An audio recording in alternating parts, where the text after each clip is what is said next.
Muy buenos días, chicos, bienvenidos a un nuevo vídeo de mi canal de YouTube, un vídeo que tenía bastantes ganitas de hacer, que me lo habéis pedido, y un vídeo un poquito diferente con respecto al anterior, por ejemplo, ¿no? Al final aquí voy a enseñar poco las comidas y vamos a hablar un poquito más de entrenamiento y os enseñaré una sesión de lo que es mi entrenamiento de pull en esta fase actual de off-season, ¿vale? Y nada, vamos a abordar principalmente cómo pienso que se debe enfocar el entrenamiento para mejorar cualquier grupo muscular, ¿no? Sí que es cierto que vamos a hacer un poquito más de hincapié en lo que sería mejorar un grupo muscular rezagado, porque al final, aunque se comparta la misma base, tenemos que tener en cuenta que si es un grupo muscular rezagado, quiere decir que está recibiendo puede menos estímulo del que debería y por eso se desarrolla menos, por así decirlo, ¿no? Entonces, bueno, teniendo esto en cuenta y atendiendo al factor principal y que más tenemos que tener en cuenta para crear masa muscular, que es la tensión mecánica, pues podemos ya, digamos, introducir lo que va a ser el vídeo, ¿no? Por así decirlo. Para mejorar un grupo muscular, principalmente lo que tenemos que hacer es crear una mayor tensión mecánica. Y si atendemos a las dos cosas o los dos factores que componen la tensión mecánica, que es la carga utilizada y el tiempo bajo tensión, pues es sencillo, ¿no? Tenemos que aumentar estas dos cosas. Al final, la carga sí que es cierto que es únicamente dependiente de los kilos que movamos, pero el tiempo bajo tensión lo podemos aumentar de diferentes maneras, bien sea aumentando el volumen de entrenamiento, la frecuencia, el tiempo bajo tensión propiamente dicho, que hace referencia a lo que es la técnica de entrenamiento y demás, ¿no? Entonces, bueno, primero nos vamos a centrar en lo que es la carga, ¿no? Y la carga y también un poco en referencia a esto, la técnica. ¿Por qué? Porque al final si tenemos claro que tenemos que aumentar la tensión mecánica en nuestros músculos, esto quiere decir que,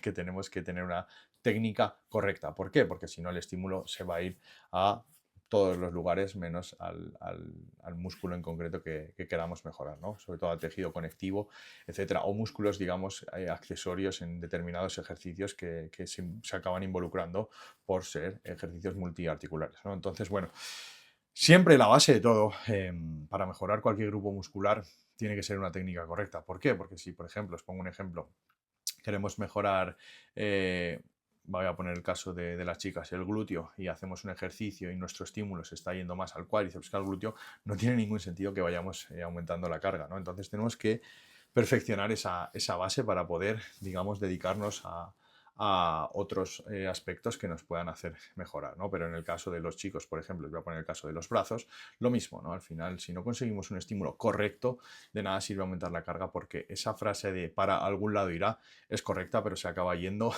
a todos los lugares menos al que queremos, ¿no? Entonces, bueno, pienso, y cada vez tengo más claro, que la base de un correcto entrenamiento es tener una técnica impoluta y que una vez se tiene esa técnica impoluta ya se puede uno enfocar en el resto de cosas. Pero mientras esa técnica no esté correctamente pulida, digamos que la mejora no va a ser 100% efectiva, ¿vale? Entonces, teniendo esto en cuenta, lo primero que tenemos que tratar de pulir es cualquier aspecto técnico que veamos que tenemos que mejorar en todos los ejercicios que nos pautemos en nuestro sistema de entrenamiento. Y teniendo esto en cuenta, pues al final la única manera es grabarte y o bien si tienes una persona que te pueda corregir, pasárselo para que te corrija o bien autocorregirte, ¿no? Que esto es también fundamental. Uno sabe, ¿no? Realmente cuando está ejecutando un ejercicio, si lo ha hecho bien técnicamente o no. Yo creo que obviamente luego te puedes grabar y puedes corregir ángulos, centímetros de recorrido, profundidad, etcétera, pero más o menos uno sabe cuándo ha conseguido llevar el estímulo al músculo objetivo, ¿no? Y partiendo de esta base ya podemos dedicarnos al resto de cosas, ¿no? Que son, como bien digo, la carga o el tiempo bajo tensión, ¿no? La carga es algo muy relativo, algo que depende mucho de la persona, del grado de fuerza que tenga, de los parámetros de fuerza que maneje, porque bueno, para una persona puede ser mucho una carga y para otra poco, ¿no? Y entonces los grados de fuerza aquí son muy relativos porque lo importante, aunque esto va por dentro, es la tensión que se ejerza directamente en el músculo con esa carga. Y como os digo, esto es muy, muy, muy, muy difícil de estimar de manera exacta porque es muy individual de la persona y tendríamos que coger escáneres que ya se utilizan en Estados Unidos muchas veces para ver el reclutamiento exacto de fibras que podemos tener con X carga y si aumentando la carga se produce un mayor reclutamiento de esas fibras o ya se empieza a ir a otros músculos, ¿no? Pero bueno, teniendo esto en cuenta que al final es todo mucho más complejo, es importante cada vez mover más carga, pero siempre y cuando se mueva de una manera correcta. O sea, la carga siempre será el factor más diferencial a la hora de estimular un músculo, pero como digo, siempre y cuando vaya donde tiene que ir.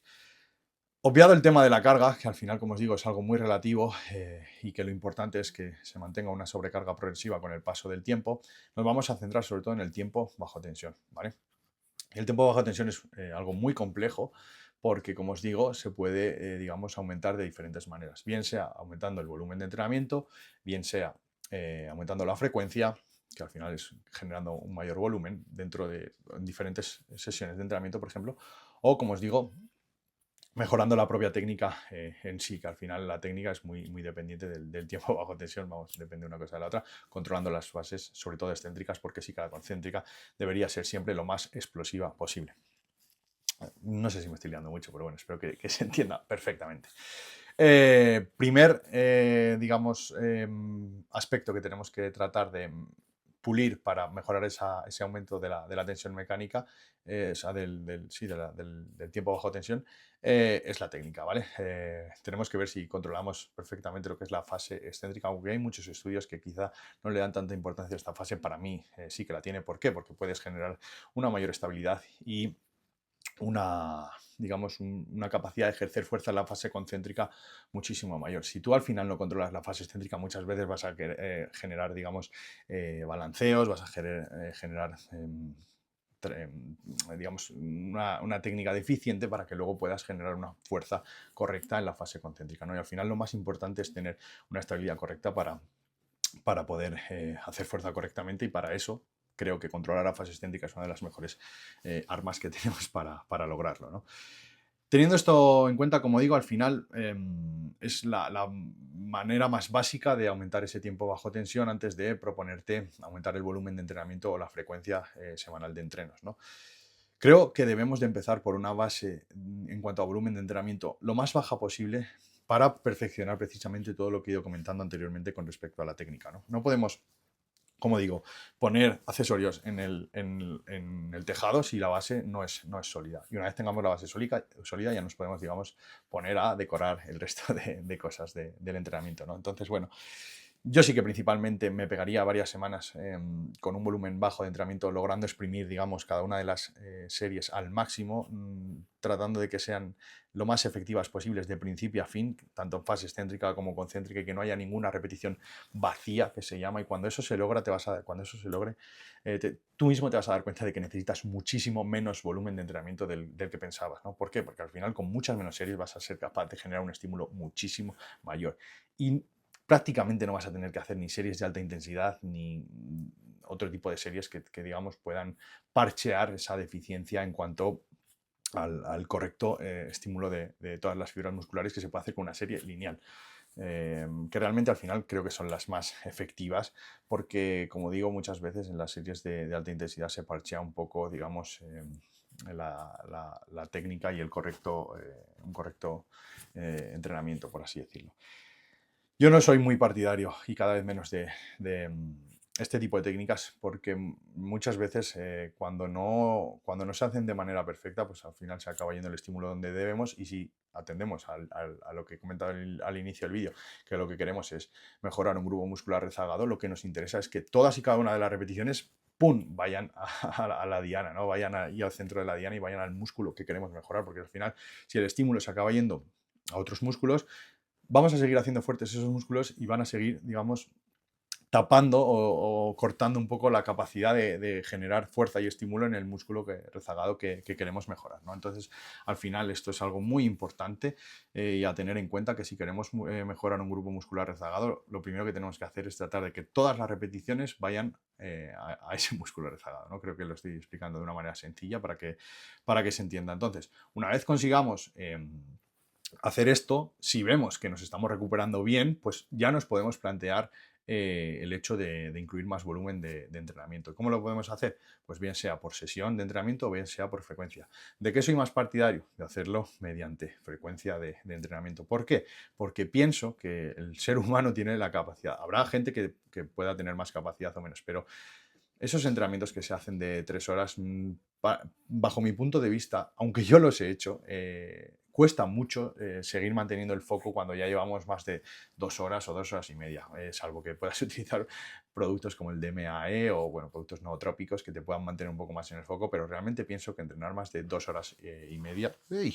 Cerecilla! Más de 2 horas y media no termina siendo efectivo del todo y prefiero, en mi caso, dividir las sesiones y, por ejemplo, antes entrenaba 3 veces pierna, ahora lo que hago es entrenar 2 veces pierna, 1 hora y 45, 2 horas a la semana y ya he aumentado ese volumen de entrenamiento, pero no lo he hecho en una sesión. Y creo, sin duda, que es mucho más efectivo siempre y cuando te recuperes de una sesión a otra, ¿no? Pues con el resto de músculos haría exactamente lo mismo. No sobrepasaría cierto tiempo trabajándolos en una misma sesión porque al final pienso que se pierde eficacia. ¿Por qué? Porque además también a nivel de, no síntesis, sino a nivel de disponibilidad de nutrientes para ejercitar de manera correcta esos músculos, tendríamos que hacer una nutrición intraentrenamiento un poco más minuciosa y exhaustiva a nivel de minerales, carbohidratos, aminoácidos esenciales, etcétera, que sería todo mucho, mucho más complejo. Pero si atendemos a una nutrición básica para no, digamos, volvernos demasiado locos en protocolos de intraentrenamiento en los que además el sistema digestivo no está correctamente preparado para asimilar, digamos, todos los nutrientes que le metamos porque está llevando la sangre a los músculos, que si tenemos esto también en cuenta, nos daremos cuenta que no es necesario o que es más difícil meter mucha cantidad de bebida intraentrenamiento y que sea asimilada correctamente sin que se produzcan desequilibrios gastrointestinales. Nos daremos cuenta precisamente de eso, ¿no? Que al final hay que entrenar lo justo y necesario, que no quiere decir que sea menos, ni que al final también, ayer decía mucho, le comentaba esta frase a un cliente, que no es que menos sea más, ni que más no sea mejor, sino que mejor es mejor, ¿no? Al final tenemos que dar con la clave de manera individual que nos va bien a nosotros mismos, ¿no? Para algunos será muy beneficioso entrenar 3 horas, pero bueno, creo que si atendemos a todo lo que he ido comentando anteriormente, por protocolos también de nutrición, intraentrenamiento y demás, no sería lo ideal porque al final es siempre mantener un estado óptimo durante toda la fase del entrenamiento que nos permita rendir correctamente y preparar al cuerpo para recuperarse después, ¿no? Entonces, bueno, es un poco más complejo todo porque al final todo se podría enrevesar muchísimo, pero bueno, creo que podéis entender un poco por dónde voy, ¿no? Y como decía, soy más partidario de aumentar la frecuencia de entrenamiento que más de aumentar el volumen en una sola sesión. En el caso de las chicas, por ejemplo, son más capaces de aguantar más volumen de entrenamiento porque su capacidad de recuperación es mayor que la de un hombre. ¿Por qué? Porque al final también pueden generar un estímulo menor porque no pueden mover tanta carga, no tienen tanta masa muscular. Entonces, bueno, es un bucle de retroalimentación positiva o negativa, según se mire. Así que teniendo esto en cuenta, pues como digo, en mi caso soy más partidario de aumentar esa frecuencia de entrenos que el hecho de aumentar el volumen por sesión. Este es un poco, digamos, o la visión global que tengo sobre el tema del entrenamiento y cómo se debería de abordar el entrenamiento cuando queremos mejorar un grupo muscular rezagado. Entonces, a modo de resumen, y ya con esto me voy a callar, os enseñaré la comida pre-entreno, me iré a entrenar y os enseñaré el entreno y luego un poquito de posing y una conclusión final y ya, porque si no se alarga mucho. Lo dicho, si queremos mejorar un grupo muscular rezagado o un grupo muscular cualquiera, lo que tenemos que hacer es partir de una base correcta de entrenamiento y cuando eso esté realmente pulido ya nos podemos poner a aumentar el volumen de entrenamiento, ¿no? La carga, como os digo, siempre tiene que tender a ser subida de manera progresiva, pero siempre respetando la técnica correcta, una técnica perfecta e impoluta. ¿Es positivo a veces despreciar esa técnica por aumentar un poquito la carga? Considero que si estamos tratando de mejorar un grupo muscular rezagado, no, ¿vale? Salvo en ejercicios muy multiarticulares, que por ejemplo queramos mejorar la espalda, ¿vale? Porque al final, si la queremos mejorar en su conjunto, pues ponte a hacer peso muerto o RDL y la vas a mejorar. Pero cuando queremos mejorar grupos musculares más analíticos, bien sea los brazos, etcétera, considero que debemos ser muy pulcros con la técnica, ¿no? La técnica siempre debe ser correcta. A veces se puede parchear buscando un estímulo extra. Puede ser, digamos, beneficioso en casos muy contados, pero realmente considero que la técnica siempre ha de ser lo más perfecta posible. Y una vez tengamos la técnica lo más perfecta posible y vayamos añadiendo cargas, cuando lleguemos a un límite en el que veamos que la carga ya no puede ser aumentada de manera sustancial, nos podremos proponer aumentar el volumen de entrenamiento. ¿Cómo? Pues como digo, bien sea en la sesión propiamente dicha o bien aumentando la frecuencia de entrenamiento, que en mi caso, como os digo, soy más partidario de aumentar esa frecuencia de entrenamiento o bien añadiendo algún ejercicio en la propia sesión, pero algo muy, digamos, ligero en cuanto a series, ¿no? Este es un poco, digamos, el resumen. Si alguien se pregunta también, ¿y cuánto volumen es el ideal para meter dependiendo de cada grupo muscular? Pues bueno, aquí es también muy independiente. Hay una tabla de Mike Israel que te puede decir un poco el volumen de series que puedes meter, pero realmente esto es muy, muy, muy dependiente porque depende de la cantidad de masa muscular que tengas en ese grupo muscular, etcétera, ¿no? Entonces, al final esto es ir probando. Lo más importante es valorar que te estés recuperando porque recordad, si no hay recuperación, no hay crecimiento. Esto es muy, muy importante y para que haya recuperación tiene que haber un buen descanso y una buena nutrición, un bajito estrés, etcétera. Son todos muchos los factores que hay que controlar. Por eso siempre digo que cuanto más se controle todo, más se puede, o sea, cuanto más se mida todo, más se puede controlar y más se puede perfeccionar. O sea que esto es una cosa súper importante si tenemos en cuenta que queremos mejorar todos esos pequeños aspectos que nos van a hacer mejorar el físico. Así que bueno, no sé si me he dejado algo porque al final no me estoy apuntando a nada. Yo siempre todo lo que digo es de aquí y lo que me va saliendo lo voy diciendo. Intento ser lo más natural, transparente, honesto y sincero posible con todo lo que transmito por aquí. Así que bueno, de todas maneras, siempre, como os digo, cualquier duda que tengáis me la podéis dejar en comentarios. Ya aprovecho para incitaros a suscribiros, a darle mucho amor a este canal porque, como os digo, es la plataforma que más me gusta y donde más me gusta crear contenido. Y siempre os estoy muy agradecido de cada comentario que me dejáis por aquí, etcétera. Me hace más ilusión incluso casi que los de Instagram. Así que nada. Lo dicho, este es un poco el resumen. Dicho esto, voy a hacer ahora la comidita pre-entreno. En un rato me iré a hacer mi sesión de pull. Un grupo que es verdad que no lo llevo mal, lo que es la espalda, pero como tengo que mejorar todo, porque aquí hay que mejorar todo, os voy a tratar de también dar algunos tips en cuanto digamos, a la ejecución correcta en este tipo de entrenamientos, que es muy importante. La espalda es un grupo complicado de mejorar. Todos son complicados, pero la espalda en concreto quizá sea uno de los grupos más deficientes que se ven en las tarimas de culturismo hoy en día. Así que bueno, os voy a dar un poco mi visión, vais a ver un poco cómo entreno yo. Luego haré un posing, como digo, y luego os despediré por aquí el vídeo. Así que nada, chicos, muchísimas gracias por aguantar toda esta pedazo de chapa. Espero que le saquéis muchísimo jugo. Lo he dicho, cualquier dudita que tengáis podéis dejarla en comentarios. Así que nada, voy a hacer la comida pre-entreno y luego os enseño lo que es mi entreno de pull. Bueno, chicos, pues lo dicho, vamos con la comidita pre-entreno, que tengo 125 gramos de crema de arroz, 60 gramos de whey, que estoy tomando la de chocolate pistacho, que la verdad que está bastante logrado el sabor. Yo no soy demasiado fan del chocolate, pero la verdad que esta está, con el toque de pistacho está muy bueno, y con la sal. Hay que echarle la sal para que sea el toque mágico de calidad. Luego tengo 30 gramos de miel, que a veces me preguntan que si es una miel en concreto. Realmente no. Obviamente sería mucho mejor usar miel cruda o alguna un poquito de mejor calidad, pero es verdad que para contabilizarla yo siempre uso la de Chup Chup, que controlo muy bien los 30 gramos que tengo. 20 gramitos de crema de cacahuete, esta está buenísima. Y bueno, le he echado ya los 2 gramitos de sal con el salero. Así que nada, voy a hacer la comida pre-entreno y nos vamos a por la sesión de pull. Vale, chicos, intra listo, ya lo tengo aquí preparado, me voy a ir a entrenar y bueno, explicaros un poquito en relación a lo que también he comentado en el principio del vídeo, que al final el intraentreno también debe ir asociado al tipo de entrenamiento que hacemos, ¿no? Sobre todo el uso de carbohidratos. En mi caso estoy usando ahora 30 gramos de ciclodestrina, 20 gramos de MAP, 10 gramos, no, perdona, 10 no, 20 gramos de creatina, porque ya sabéis que estoy utilizando 30 gramos totales diarios, ¿vale? 10 en el desayuno y 20 en lo que es el perientrenamiento, 10 gramos de glutamina y un scoop del Hydratrain que sustituye a un gramito de sal, ¿vale? Lo que pasa es que este lleva el agua de coco, que para mí me parece un suplementazo y de verdad que se nota, sobre todo se nota en verano, cuando tenemos más pérdida de electrolitos y minerales, pero bueno, ahora también lo noto bastante, ¿vale? Así que nada, como he dicho, el intra también tiene que ser una bebida que esté pautada acorde al tipo de entrenamiento que podemos hacer. Obviamente, al final, en un entreno más corto, pues quizá no tenga tanto sentido a lo mejor incluir tanta ciclodestrina y demás.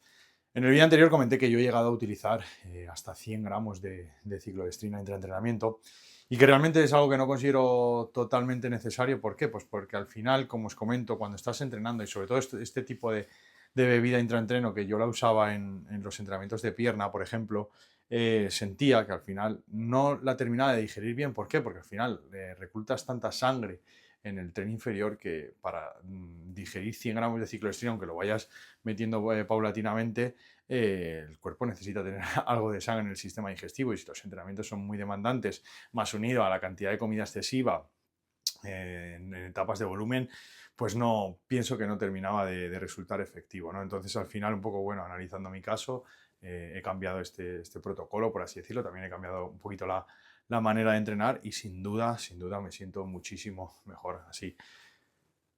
¿Es mejor, es peor? Bueno, aquí cada uno que saque sus conclusiones, como siempre, ¿no? Lo más importante es individualizar, y en mi caso, la verdad que así lo que siento es que a nivel digestivo estoy súper ligero, porque obviamente también la comida preentreno la digiero muy bien. Y con esto, pues al final no siento esa pesadez al tomarme el intra, porque bueno, por ejemplo, hay varias cosas que las tomo sin sabor, y eso al final también ayuda un poquito a que se digiera mejor, no me genere a lo mejor cierto reflujo o acidez que muchas veces con el exceso de edulcorante sí que me ocurría. Así que nada, lo dicho. Intra listo, me pongo la L-carnitina intramuscular y nos vamos a por la sesión de pull.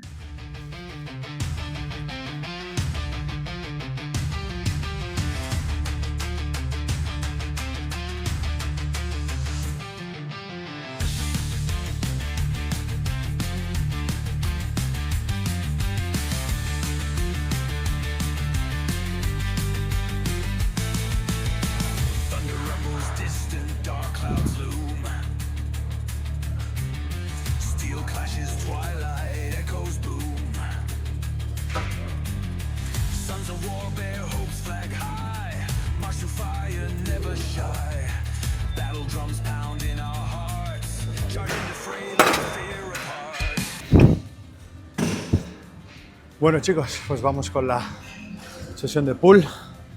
Como habéis visto, he empezado haciendo un poquito de abdomen. El abdomen lo trato de igual manera que otro grupo muscular.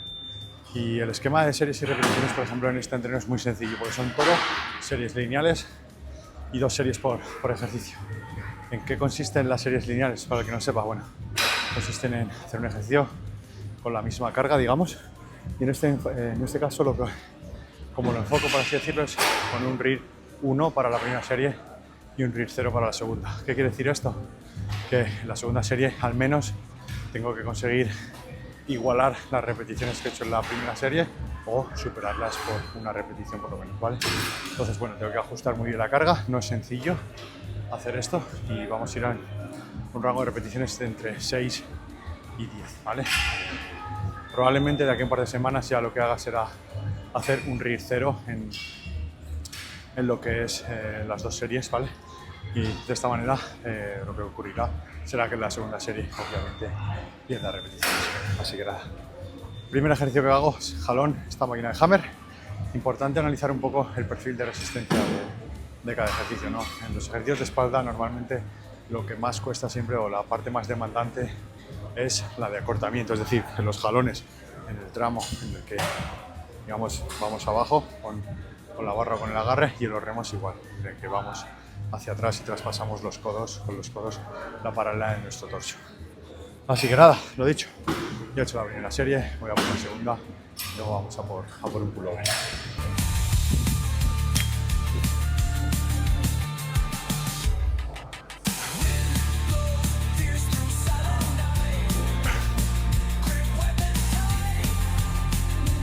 Oh.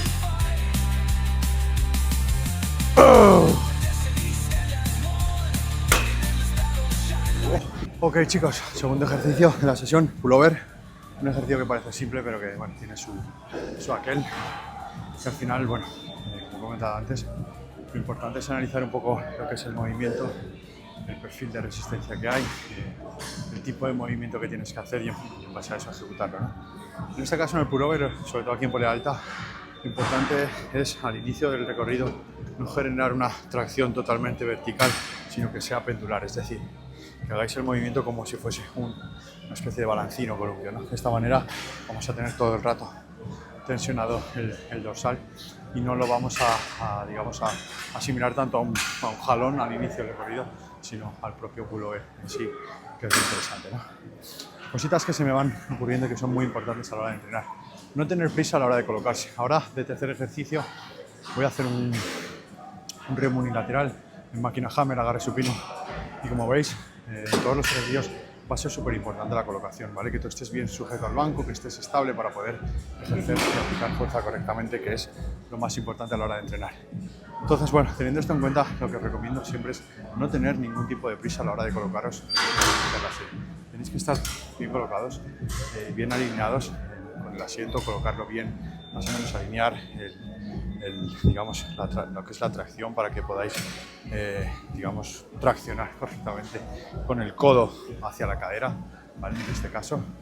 Y sobre todo eso, no tener prisa, concienciaros, pensar esos 10-15 segunditos antes de esa serie, cuánto lo queréis, que yo siempre es algo que me pregunto antes de hacer una serie, ¿no? Me visualizo donde quiero estar y ejecuto la serie de principio a fin, manteniendo una concentración alta para no evadirme entre repeticiones. Así que nada, lo dicho. Vamos a por el tercer ejercicio, igual 2 series lineales, remo unilateral, derecho.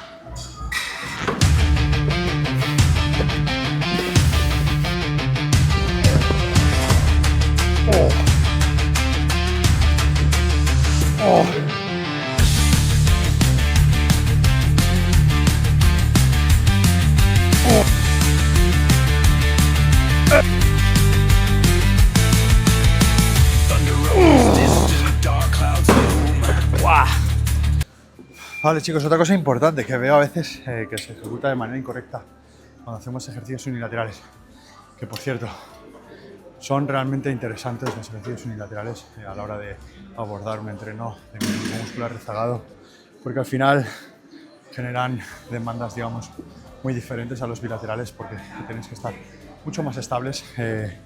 Por ejemplo, a la hora de trabajar el tren inferior son muy interesantes, ¿no? O las extremidades en sí, como los brazos, bíceps y tríceps. Yo decía, a la hora de ejecutar un ejercicio unilateral, si tú tiras correctamente, si tú aplicas la intensidad necesaria con una de las partes del cuerpo al hacer una serie, tienes que tomarte un descanso de igual manera que si hicieras una serie bilateral, ¿vale? Entre, digamos, un brazo y otro en este caso. Veo a gente que termina una serie con un brazo y enseguida se pone a hacer la serie con otro brazo, ¿no? Con el otro. Entonces, digo, joder, seguro que entonces no le ha costado mucho, ¿no? Yo acabo de terminar esta serie con el brazo izquierdo y tengo que descansar, digamos, por completo para poder tirar otra vez con el brazo derecho. Así que si aplicáis intensidad, descansad lo necesario entre una serie y otra con cada brazo, porque si no, no vais a poder tirar de la misma manera o en igualdad de condiciones con el brazo contrario, ¿no? Así que, bueno, aplicaros eso un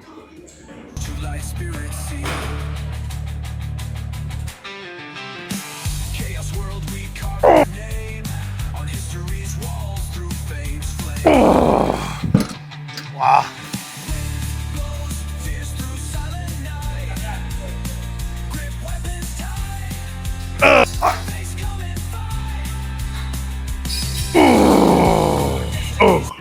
Ok, chicos, cuarto ejercicio de la sesión, hombro posterior en máquina, igual, 2 series lineales. Y ayer puse una historia en Instagram que, digamos, una de las tareas este año es conseguir hacerme muy fuerte en ejercicios analíticos o de aislamiento sin perder ningún tipo de estabilidad durante toda la serie, ¿no? Esto es algo realmente complicado porque son ejercicios, digamos, más monoarticulares y mantener una estabilidad completa durante toda la serie con cargas muy pesadas es más complicado, ¿no? Pero bueno, en el posterior, por ejemplo, ya estoy casi marchando la máquina y me he sentido muy bien. Así que bueno, es otra de las tareas para este año. Después del posterior voy a hacer un ejercicio de bíceps que me gusta mucho, bueno, ya solo me quedarían 2 ejercicios de bíceps, uno en el que vamos a enfatizar en acortamiento, que va a ser un curl sentado, con agarre supino, ¿vale? En el que voy a enfatizar en acortamiento, tratando de generar una pequeña abducción con el hombro para poder llegar a cortar bien el bíceps, ¿vale? Luego haré un ejercicio de curl concentrado en máquina hammer con discos, en el que, por el contrario, vamos a tener más tensión en lo que es estiramiento, incluso tenemos que tener cuidado para no jodernos un poquito el tendón.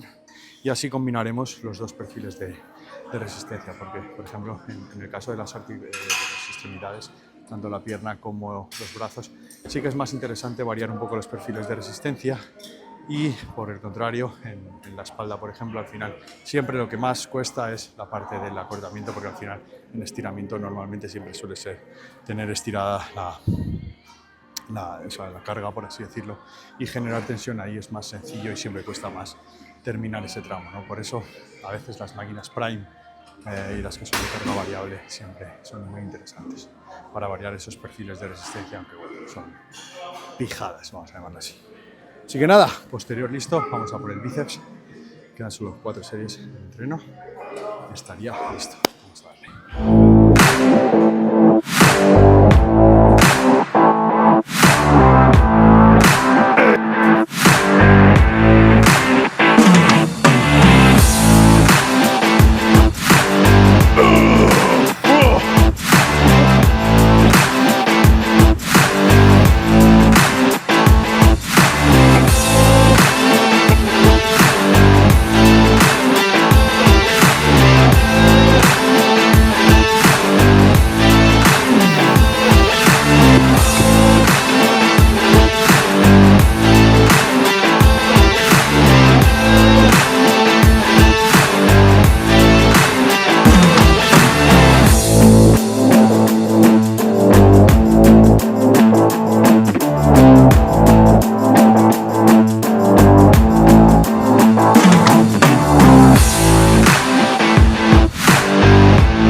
Ok, chicos, entreno listo, ya estoy en casita con mi comida post-entreno. Esta comida me encanta y probablemente alguno la vea o alguna y diga, vaya asco, o bueno, vaya mezcla, ¿no?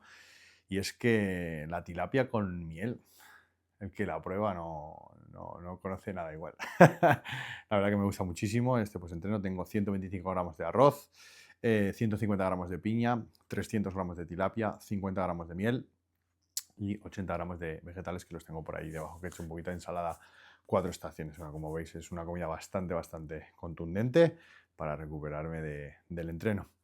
Y bueno, con respecto al entreno, como habéis visto, es un entreno súper sencillo. Es cierto que estamos, digamos, como en la primera fase de esta etapa de off-season. Tengo que ver el volumen que puedo ser capaz de tolerar, porque con respecto a la sesión de upper que hago los lunes, hoy todavía tenía un poco de agujetas en la espalda. Entonces, ¿qué quiere decir esto? Que todavía no estoy 100% recuperado. Entonces, no es 100% eficiente o efectivo entrenar en estas condiciones. Es cierto que la capacidad de recuperación va a ir mejorando conforme la farmacología también se adentre en mi cuerpo, porque al final esto mejora la capacidad de recuperación y de síntesis de proteínas, etcétera, y al final pues esto es uno de los beneficios que tiene. Entonces, bueno, sí que es cierto que tengo que darle un par de semanitas o 3. ¿Por qué? Porque además también durante esta fase el incremento de la intensidad se va a dar, ¿no? Porque al final mi fuerza va a incrementarse, voy a poder aumentar las cargas, esto genera un mayor desgaste y tendré que ir haciendo un balance entre todas las variables para ver si incluyo más volumen o incluso si lo reduzco. Pero bueno, ya habéis visto, 2 series lineales por ejercicio, súper sencillo. Sí que es cierto que luego en otros grupos musculares incluyo top set y back off, pero bueno, en este caso me gusta trabajar así la espalda, algunas repeticiones medias altas para lo que es este grupo muscular, en torno a unas 10 repeticiones se estaba trabajando. Y como veis, pues no hay que, digamos, a veces se confunde un poco el hecho de entrenar duro con el hecho de hacer 50.000 drop sets, ir a muerte, y al final lo que más importa en un entrenamiento es tener el mayor reclutamiento de fibras posibles, con la mayor carga posible. Ya está, no necesitamos más, ¿no? Y obviamente en un volumen de entrenamiento adecuado. Es súper sencillo, súper sencillo. Que luego se puede añadir digamos, más volumen a través de series más metabólicas que produzcan más daño muscular? Por supuesto, se puede hacer y son súper efectivas. Pero la base tiene que ser esta, ¿vale? Una base, digamos, en la que se produzca un buen reclutamiento de fibras y con el paso de las semanas, pues poder valorar si se incluye más volumen de entrenamiento o no, priorizando siempre una recuperación óptima, ¿no? Al final podemos ver a muchos culturistas que al final los más fuertes, por así decirlo, y sí, obviamente de vez en cuando está muy guay pegarse un entreno de esos a morir, que con un compañero, 50.000 drop set, está muy guay, pero realmente no se puede entrenar así siempre y como, digamos, más sostenible es entrenar de esta manera, ¿no? Así que bueno. Chicos, un entrenito más, espero que os haya gustado mucho este vídeo, creo que es un vídeo que se le puede sacar mucho jugo y mucho aprendizaje y como siempre, cualquier dudita que tengáis me la podéis dejar en comentarios. Y, por supuesto, agradeceros a los que os vais suscribiendo, a los que les vais dando like, que la verdad que, como os he dicho antes, es una plataforma que me motiva muchísimo y recibir feedback por aquí me mola mogollón. Así que nada, chicos, despido aquí este vídeo, un vídeo, como veis, un poco más didáctico, de entrenamiento, y el próximo vídeo, pues bueno, ya veremos lo que sacamos. Así que nada, gracias por estar ahí, gracias por aguantar estas chapas y nos vemos en el próximo vídeo. Let's go.